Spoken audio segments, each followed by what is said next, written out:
అందరికీ నమస్తే అండి. టీడీపీ, జనసేన, బీజేపీ కూటమి.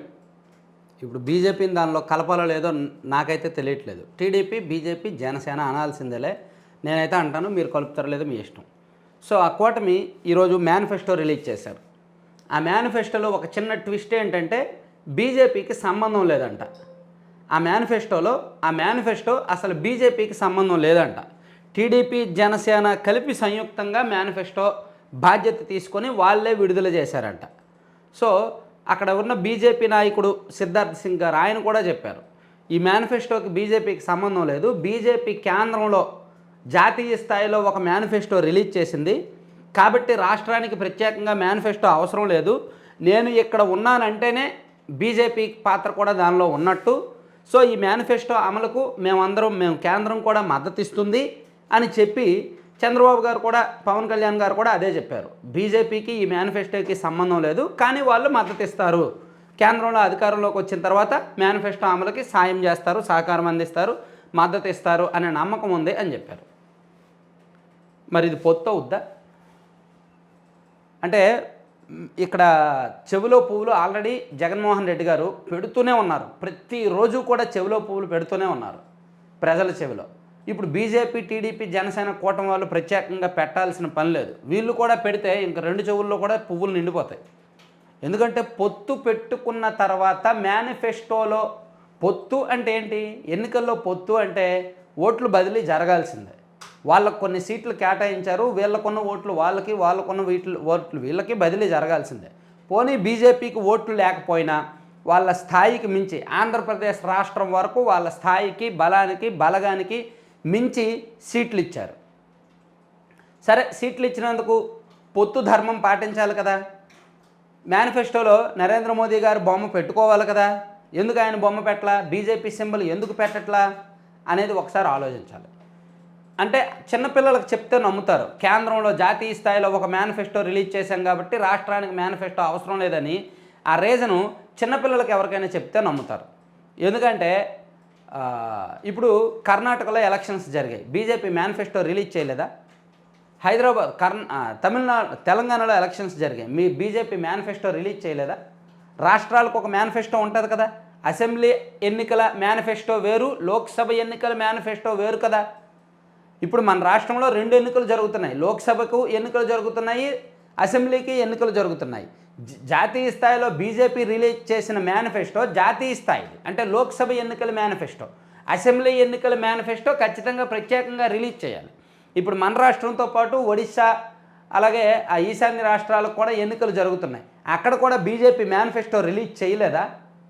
చేశారు కదా. మరి ఇక్కడే ఎందుకు రిలీజ్ చేయట్లేదు? ఇక్కడే ఎందుకు మేనిఫెస్టోతో మాకు సంబంధం లేదు, మా సొమ్మెలు వాడొద్దు, మా ఫోటోలు వాడొద్దు అన్నారు? మేనిఫెస్టోలో ఎక్కడా కూడా నరేంద్ర మోదీ గారి ఫోటో లేదు.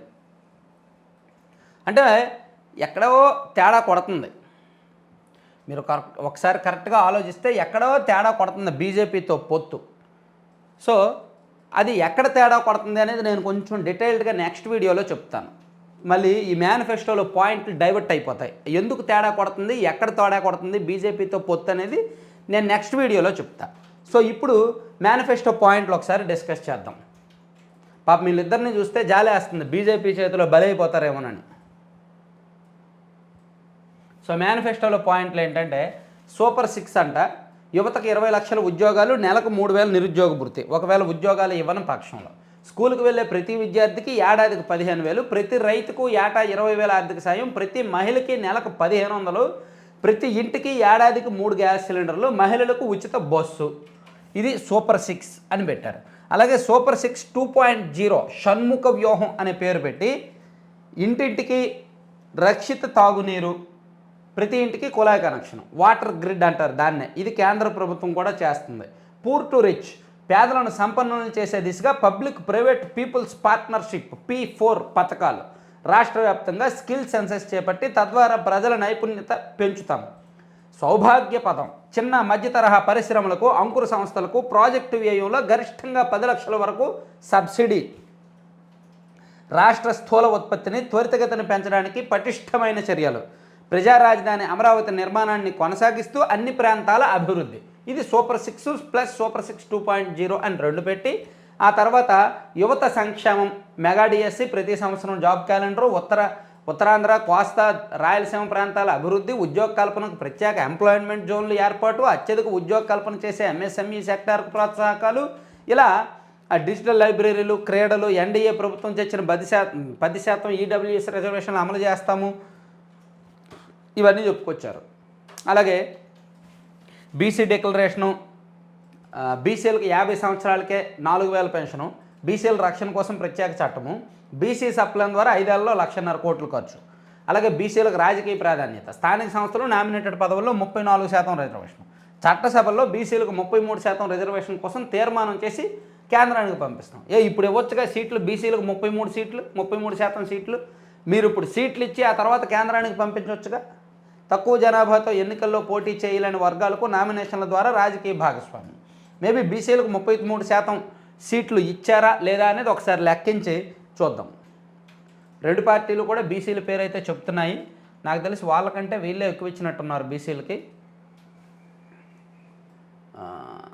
బీసీల ఆర్థికాభివృద్ధికి, ఉపాధికి ప్రోత్సాహకాలు పునరుద్ధరిస్తాం.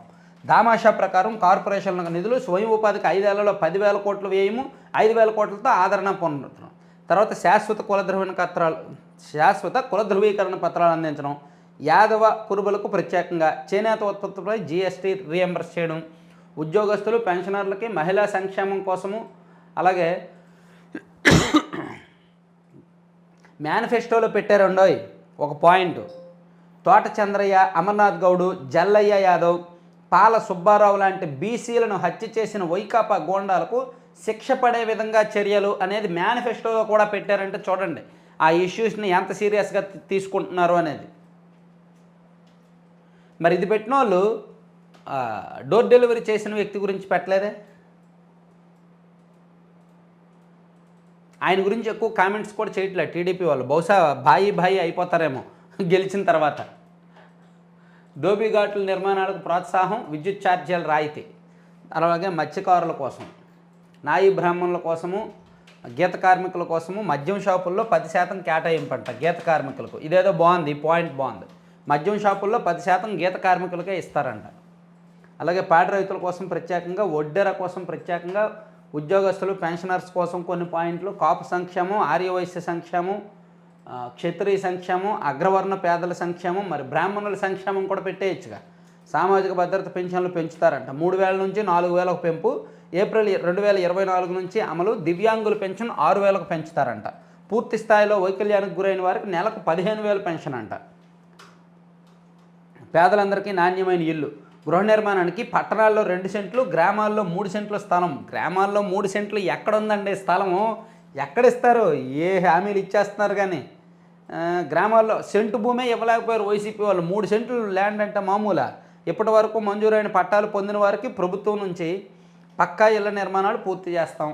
అలాగే వ్యవసాయం 9 గంటల నాణ్యమైన విద్యుత్తు, రాయితీతో సోలార్ పంప్ సెట్లు, మిగిలిన విద్యుత్ ప్రభుత్వం కొనుగోలంట. సబ్సిడీపై వ్యవసాయ పరికరాలు, ధరల స్థిరీకరణ ఇది ఏర్పాటు.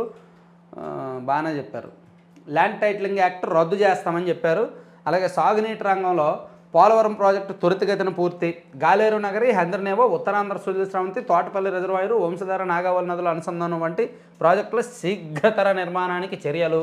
రాష్ట్రంలోని నదుల అనుసంధానం, ప్రతి ఎకరాకు నీరు, రాయలసీమ, ఉత్తరాంధ్ర పెండింగ్ ప్రాజెక్టుల పూర్తి అని చెప్పారు. కార్మికుల కోసము చంద్రన్న బీమా 10 లక్షలు, వైద్యం, ఆరోగ్యం, విద్య, ఉచిత ఇసుక అమలు చేస్తాం. ఫీజు రియంబర్స్మెంటు, రేషన్ పంపిణీ విధానాన్ని సమీక్షించి పౌర సరఫరా వ్యవస్థను పటిష్టం.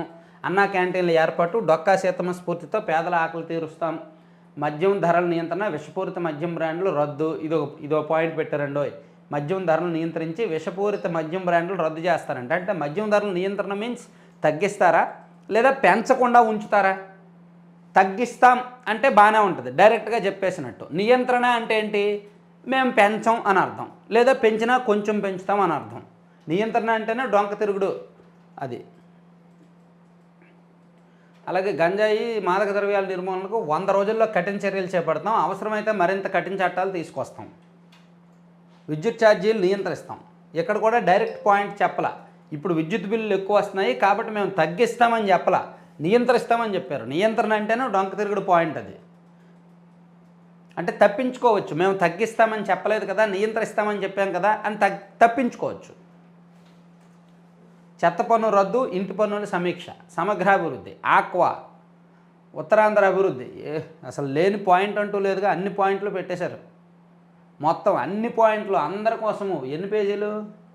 6 పేజీలు పెట్టారండి. 6 పేజీల్లో 1 పేజీ పక్కన పెట్టిన, ఇది పక్కన పెట్టిన 5 పేజీలు మేనిఫెస్టో వచ్చింది. సో పాయింట్లు అయితే బాగానే ఉన్నాయి. మొత్తం అన్ని వర్గాలను కవర్ చేశారు, అన్ని ప్రాంతాలను కవర్ చేశారు, అన్ని అవసరాలను కవర్ చేశారు. అయితే నేను చెప్పాను కదా, మొదటిది ఆ ఒక్కటే అనుమానం, ఆ ఒక్కటే డౌట్. బీజేపీ వాళ్ళు ఏమైనా దెబ్బేస్తారేమో, బీజేపీ చేతిలో దెబ్బ తినేస్తారేమో అనేదే డౌట్. సో మిగిలిందంతా బాగానే ఉంది. సో ఈ మేనిఫెస్టో మీద మీ అభిప్రాయాలు ఏమిటి అనేది కామెంట్ చేయండి. Thank you.